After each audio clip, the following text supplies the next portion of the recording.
Hi, I'm Brittany Paderes and I'm 21 years old. I've been serving in college fellowship for 3 years already, and I have been part of a small group or life group for 6 years already, and leading for almost 3 years na rin. Hi, I'm Jasmine. I'm 17, the youngest among you two. And then I've been leading a life group for 3 years, and I've been joining a life group for 2 years already. Hi, my name is Jeffrey Ong, and I'm a church deacon here in UECP, and I've been leading a life group since year 2006. So already 16 years and 36 yung age.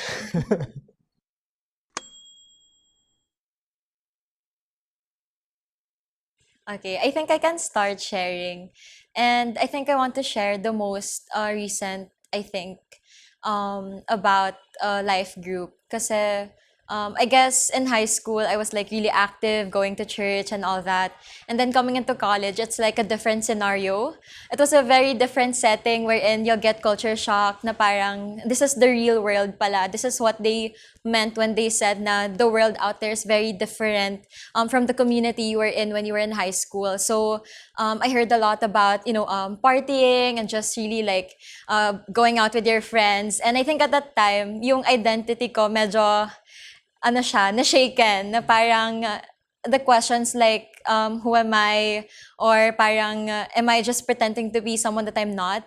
And at that time, I was with my group. They're all high schoolers pa at that time. And um, parang we've decided to meet like once, like every week, every college fellowship nung Saturdays. And I think that really helped me at that time kasi when I was like super stressed with school, with like my identity, parang I was just meeting not just accountability but as well as like reading the word and learning more about it.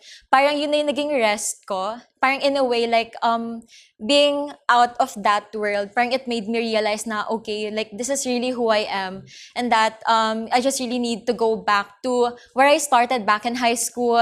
I need to think about how I met Christ the first time, how I fell in love with Him, and just really like a reminder to me. Life group really helped me to be reminded of God's love. Kasi grabe talaga yung inaalagaan ka ng group leader mo, and you've realized na it's something that you need to be passed around then to, the people that you serve with, or like the people around you in church. So I think that's my most recent story talaga on how I've been amazed with life group.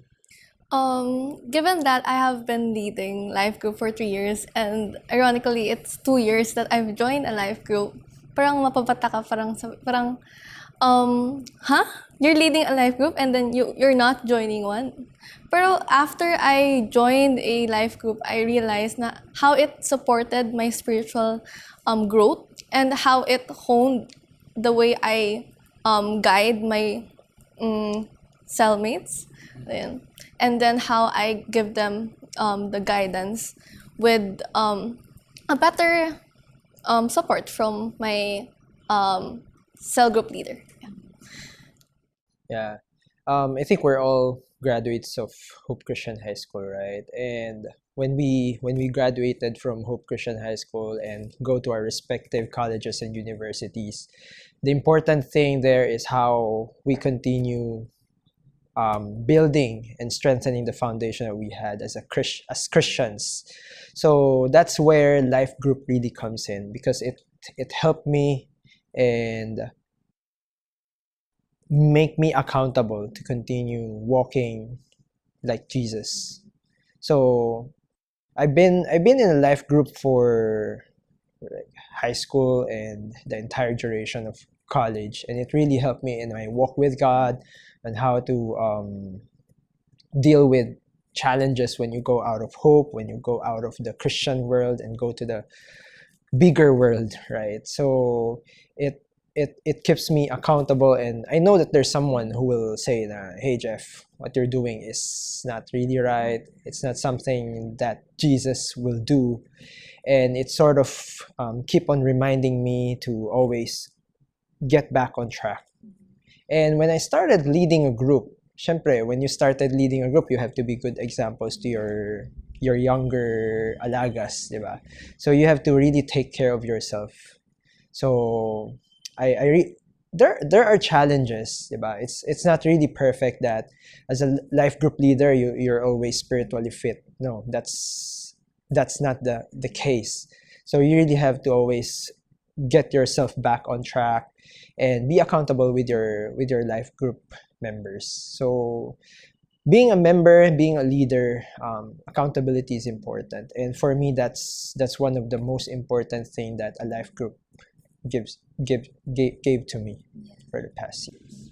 Yeah, I think I just got reminded when Aya Jeffrey mentioned na like you don't have to be spiritually fit in order for you to be part of a life group. And it reminded me of how more than just making disciples or sharing God's love, it's really about the journey that you have with your alagas or with your leader na parang we're all in this together. This is a reminder of God's love. How should we act? Like sometimes it's also about like what Aya Jeff said, na it's really being accountable of your actions. So life group is really a safe space for me. It made me realize na I can be who I am in front of them without thinking na kailangan ko magpretend. You don't have to be perfect. You just have to be ready and willing and to have like a seeking heart. Yeah, as young as I am, but it's so weird for me to lead a life group. And given the fact that my cellmates are older than me, so I'm the youngest among them.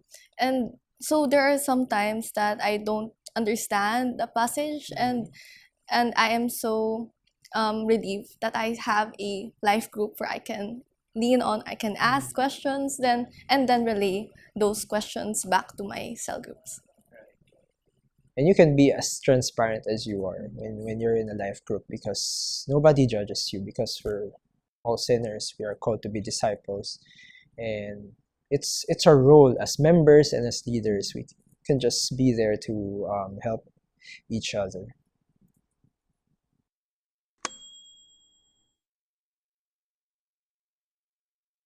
Well, for the past few years, I've been afraid, or I've been hesitant to start a life group. Actually, fun fact is that the life group is my barkada. So I was so hesitant to start because they will, parang it's, naka, ano siya, ha? Life group? Sure ka ba? Hindi na lang party, ganun. So, ayun. So, one time, I chatted sa group chat. And then, well, I was relieved that one of my kabarkada also suggested that she wanted a life group. So I took the chance. I said, I can lead the life group if you guys want. So surprisingly, they all agreed naman. So God's way of opening doors rin daw. And then so for the few months, for a few days, I was so troubled on what I was gonna share or what I was gonna do with the life group. So I asked my mom, I asked my other my friends in church, like the older ones, yeah. I asked them, and they told me that I can start with a devotional and start sharing my own life experience and explain some passages, but make sure that I should ask an older adult who can guide me on my spiritual walk before I can explain to them. So one thing that made me love this love leading is because for the past 3 years, yeah, of leading, my some of my barkada told me that they have experienced Christ and transformation because of this life group. So I was so proud na parang as youngest among them, I can help them to meet God. And then they also shared to me that a year or two before the life group started, they were so confused of their identities, their gender, their spiritual growth, like that. And then parang it all became clear after they joined, and parang their devotions, their personal devotions parang nag-increase na rin. Ayun. So, yung pinaka maganda sa leading a life group is watching your groupmates grow. Grow not because I'm good at guiding them, or but because God is using me to help them grow.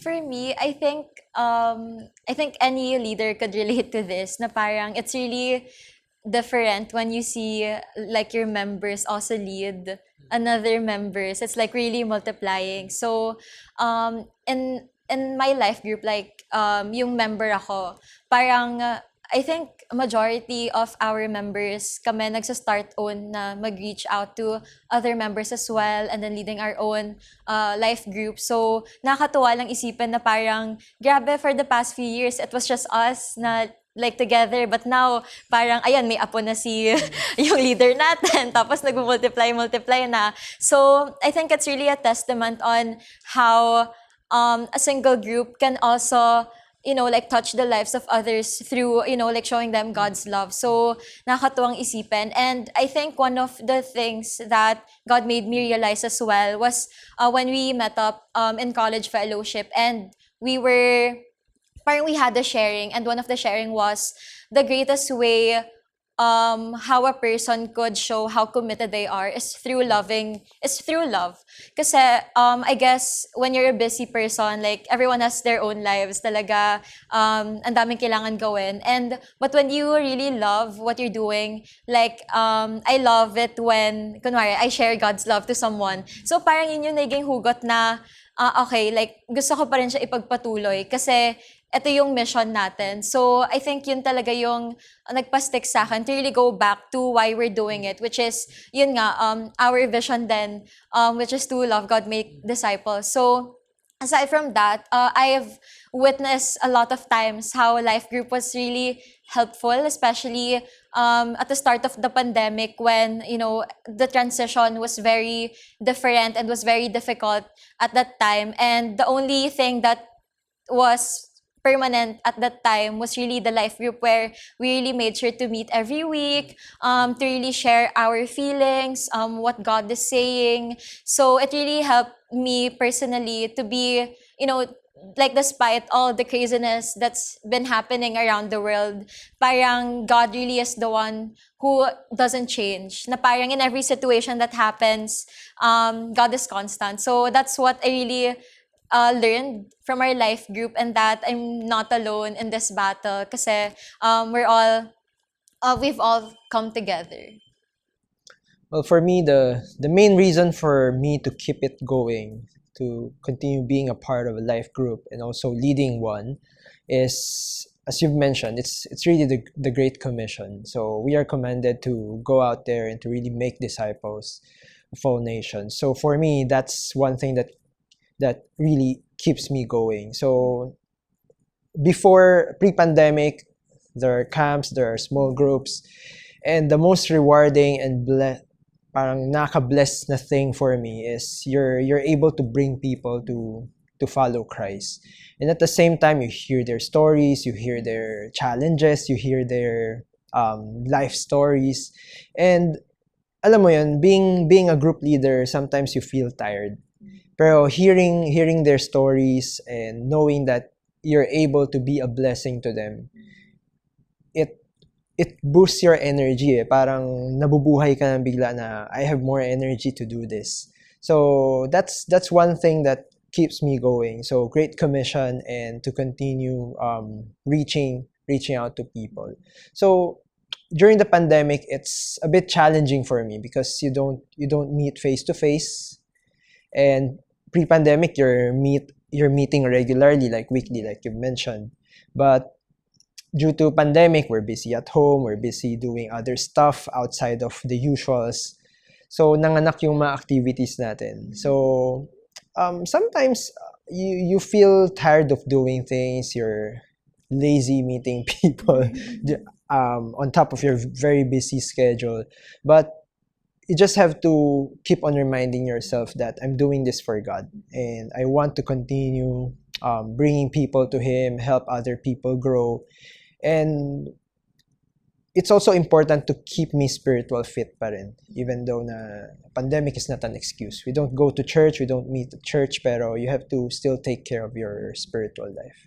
Yeah, I think one thing that played an important role was really prayer. Because I remember when I met up with my group for the first time, it was required for them to attend college fellowship. But then after that, they decided to stay. So I've been praying for to lead a group ever since, and I was like, wow, I prayed for this, and now it's here. So I really have to take care of my own group and make sure that the mission that was instilled in me is something that yun nagagawa pa rin. And I think it's also the way na our members react, na parang sila pa yung mag-initiate na, tara, mag-devotion tayo together. Parang dun mo makikita na whenever you would think na parang ba't walang nangyayari, it's really God touching the lives of these members talaga to continue seeking God.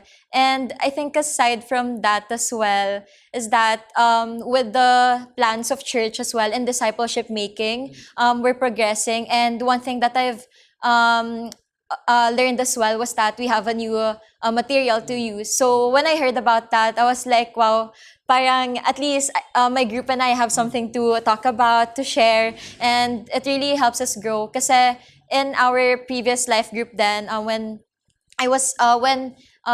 this group that I've been part of, we also had materials which really helped us to grow as a member and to journey together. So it's really prayer, honestly, na parang, wow, I prayed for this, now it's here, and it's really continuous prayer, along the way. And aside from prayer, I think it's also the commitment and the patience of when your groupmates didn't want to meet, or like they have excuses na they're too busy, they're too tired, they're outside. Parang as a leader, I will feel, di ba parang kayo yung nag-initiate? Parang ayaw nyo na ba? Pero the patience inside, parang it tells me na it's alright. Next week, there's another week, then I will chat them and then, are you guys ready? Or are you guys, do you wanna postpone it? And so parang it's the commitment rin na as a leader na bawal ako yung maunang mag-ayaw. Yan.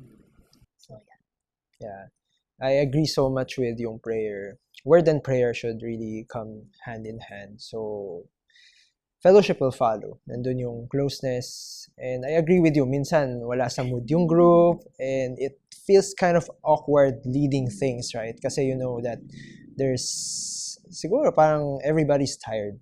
Pero, nandyan naman yun eh. That's season of discipleship, maybe. So, well, we've all been part of life groups. We've experienced how we are being taken care of by our atis, yes, before. So parang for me, it's really important for us to also pass it on to our alagas. So how we were taken care of before, we also have to do the same and take care of other people and bring them to Christ.